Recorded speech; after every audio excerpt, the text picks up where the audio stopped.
दोस्तों स्वागत है आप सभी का हमारे इस वीडियो में। दोस्तों जैसा कि हम इसके पहले वाले वीडियो में जटिल कार्बनिक यौगिकों के नामकरण के नियम के बारे में पढ़ चुके हैं। आज हम पढ़ेंगे कार्बनिक यौगिकों के रासायनिक गुणधर्म के बारे में। तो दोस्तों यहाँ पर हम कुछ प्रमुख गुणधर्म को ही जानेंगे, जिसमें से हम दहन को जानेंगे, ऑक्सीकरण को जानेंगे, योगात्मक अपक्रिया को जानेंगे और प्रतिस्थापन अपक्रिया को जानेंगे। तो दोस्तों सबसे पहले हम जान लेते हैं कि दहन क्या होता है। दोस्तों सभी कार्बनिक यौगिक ऑक्सीजन में दहन पर कार्बन डाइऑक्साइड तथा जल वाष्प बनाते हैं। इस प्रक्रिया में ऊष्मा एवं प्रकाश मुक्त होते हैं। यह अपक्रिया दहन कहलाती है। अब यहाँ पर अगर हम उदाहरण की बात करें तो जब हम कार्बन को ऑक्सीजन से क्रिया कराते हैं तो यहाँ पर कार्बन डाइऑक्साइड बन जाता है और उसके बाद में ऊष्मा एवं प्रकाश निकलता है। अब दोस्तों अगर हम यहाँ पर दूसरे उदाहरण के बारे में बात करें तो जब हम CH4 को ऑक्सीजन की उपस्थिति में दहन कराते हैं तो यहाँ पर कार्बन डाइऑक्साइड गैस, जलवाष्प, ऊष्मा एवं प्रकाश सब मिल जाते हैं। अब दोस्तों यहाँ पर दो बातें हैं, जिसमें पहला है संतृप्त हाइड्रोकार्बन के दहन से स्वच्छ ज्वाला निकलती है क्योंकि उनका पूरा दहन हो जाता है। अब दोस्तों यहाँ पर आया संतृप्त हाइड्रोकार्बन। दोस्तों संतृप्त हाइड्रोकार्बन की परिभाषा को हम पढ़ चुके हैं। यहाँ पर क्या है कि संतृप्त हाइड्रोकार्बन वो होते हैं जिनमें कार्बन और कार्बन के बीच में जो बॉन्ड होता है वो सिंगल बॉन्ड होता है।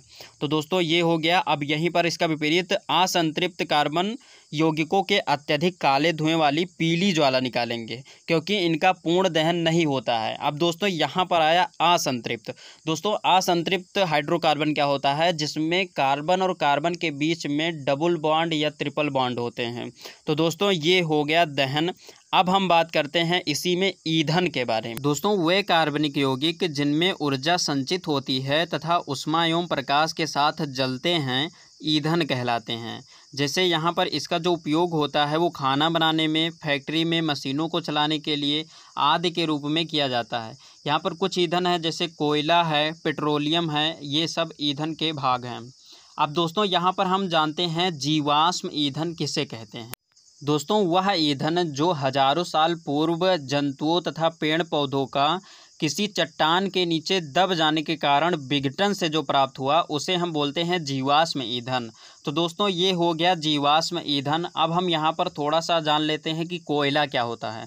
दोस्तों यह कार्बन, हाइड्रोजन तथा ऑक्सीजन के यौगिकों का जटिल मिश्रण है तथा इसमें कुछ मात्रा में मुक्त कार्बन के साथ नाइट्रोजन तथा सल्फर होते हैं। यह पौधों, फर्न तथा पेड़ों के विघटन से बनते हैं जो लाखों वर्ष पूर्व पृथ्वी के नीचे दब गए थे। तो दोस्तों ये हो गया कोयला। अब हम बात करते हैं पेट्रोलियम के बारे में। दोस्तों पेट्रोलियम ग्रीक भाषा के दो शब्दों पेट्रा तथा ओलियम से मिलकर बना है। पेट्रा का अर्थ होता है चट्टान तथा ओलियम का अर्थ होता है तेल।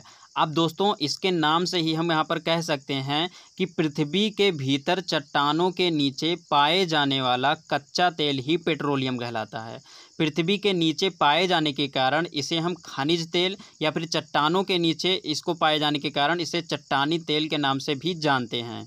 दोस्तों यह तीक्ष्ण गंध वाला चिपचिपा, गाढ़ा तथा गहरे भूरे रंग का द्रव है। आधुनिक समय में इसकी अत्यधिक महत्व के कारण इसे काला सोना या फिर द्रव सोना की भी संज्ञा दी गई है। वास्तव में पेट्रोलियम एक प्रकार का ईंधन है। दूसरे शब्दों में यहाँ पर हम कह सकते हैं यह संतृप्त हाइड्रोकार्बनों का मिश्रण है।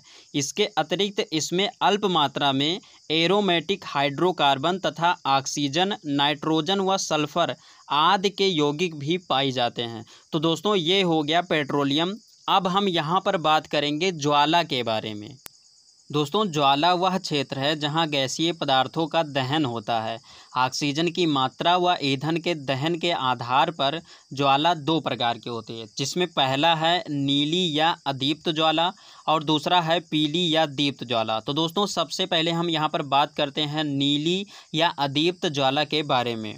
दोस्तों पर्याप्त ऑक्सीजन की उपस्थिति में ईंधन का पूर्ण दहन होता है जिससे नीली ज्वाला उत्पन्न होती है, किंतु प्रकाश उत्पन्न नहीं होता।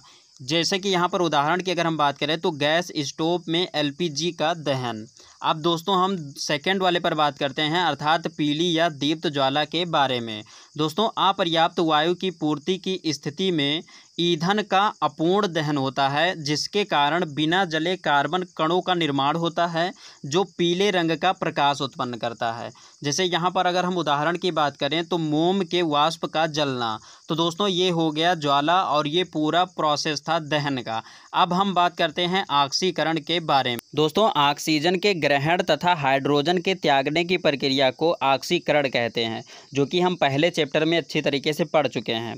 अब दोस्तों इसके लिए क्षारीय KMnO4 अर्थात पोटेशियम परमैंगनेट प्लस उष्मा का उपयोग करते हैं, या फिर अम्लीकृत K2Cr2O7 प्लस उष्मा का प्रयोग करते हैं। तो अगर हम यहाँ पर उदाहरण की बात करें तो यहाँ पर हम ले लेते हैं एथेनॉल अर्थात CH3CH2OH को, और इसको अगर क्षारीय KMnO4 प्लस उष्मा के साथ क्रिया करते हैं तो यहाँ पर ऑक्सीडेशन होता है अर्थात ऑक्सीकरण होता है, और हमें प्राप्त हो जाता है एसिटिक अम्ल CH3COOH। तो दोस्तों ये हो गया ऑक्सीकरण। अब हम यहाँ पर बात करेंगे योगात्मक अपक्रिया के बारे में। दोस्तों वह अपक्रिया जिसमें अभिकर्मक का पदार्थ में किसी छोटे अणु के त्याग के बिना ही पूर्णतः योग होता है, योगात्मक अपक्रिया कहलाती है। अब अगर हम यहाँ पर कोई उदाहरण लें तो पैलेडियम या निकेल जैसे उत्प्रेरक की उपस्थिति में असंतृप्त हाइड्रोकार्बन में हाइड्रोजन जुड़कर संतृप्त हाइड्रोकार्बन बन जाते हैं। अर्थात यहाँ पर कहने का मतलब है कि कोई अगर हम असंतृप्त हाइड्रोकार्बन लेते हैं, जैसे हम यहाँ पर ले रहे हैं RR सिंगल बॉन्ड है यहाँ पर, और C फिर डबल बॉन्ड C फिर RR, अर्थात यहाँ पर जो C और C के बीच में डबल बॉन्ड है, और इसी डबल बॉन्ड के कारण इसको हम बोलते हैं असंतृप्त हाइड्रोकार्बन।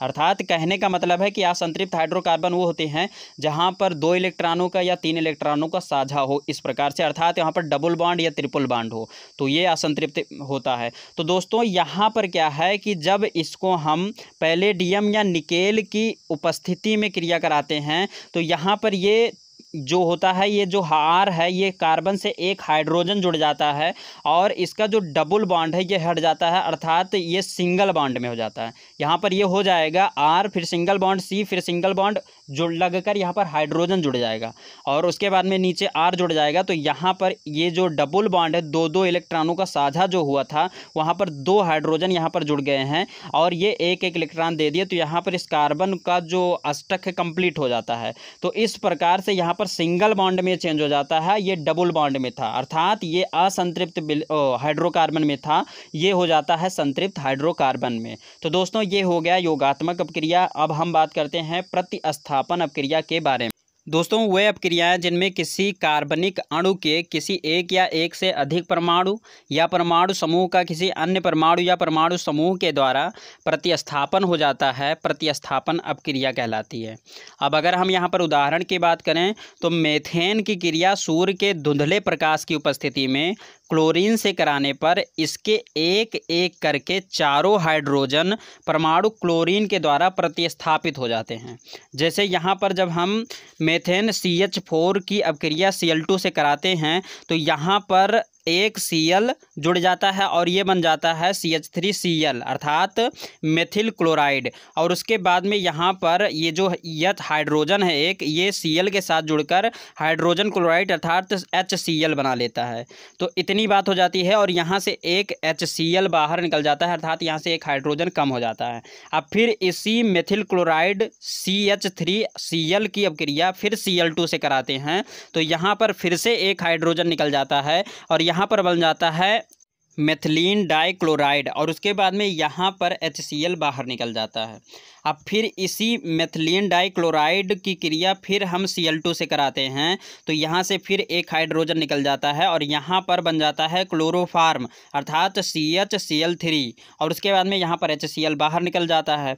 अब यहाँ पर क्लोरोफार्म की अपक्रिया फिर से जब हम Cl2 के साथ क्रिया करते हैं तो यहाँ पर कुल मिलाकर बचता है CCl4 अर्थात कार्बन टेट्राक्लोराइड, अर्थात यहाँ पर हाइड्रोजन नहीं रह जाते हैं, हाइड्रोजन के सारे परमाणु Cl से मिलकर HCl बनाकर निकल जाते हैं।